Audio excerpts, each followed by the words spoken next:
আজকে আমি বানিয়েছি কবুতরের মাংস। আসেন প্রথমে দেখাই কিভাবে রাঁধছি। এখানে আমি পেঁয়াজ, আদা রসুন পেস্ট, কাঁচা লঙ্কা আর গোটা মশলাটুকু নিয়েছি। আর এখানে তেল দিয়ে মশলাটুকু দিয়ে নিলাম। তারপরে পেঁয়াজটুকু ভেজে নেব ভালোভাবে। পেঁয়াজটুকু ভাজা হয়ে গেলে এখানে আদা রসুনের পেস্টটা দিব, আর গোটা রসুন কয়েকটা নিয়েছি আমি, ওইটুকু দিয়ে দিলাম।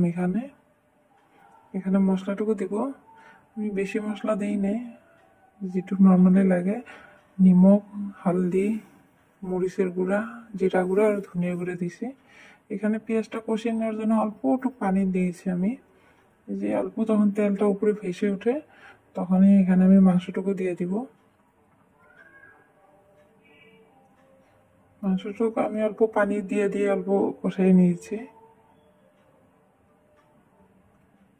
এখানে আমি এই যে গরম মশলার গুঁড়াটা দিয়ে দিলাম।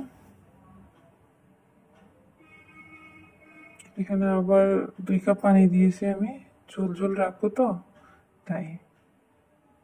এখানে কাঁচা লঙ্কাটা দিয়ে দিলাম। এখন অল্প 10-15 মিনিট বয়েল করলেই হয়ে যাব। এখন হয়ে গেল আমার কবুতরের মাংস রেডি।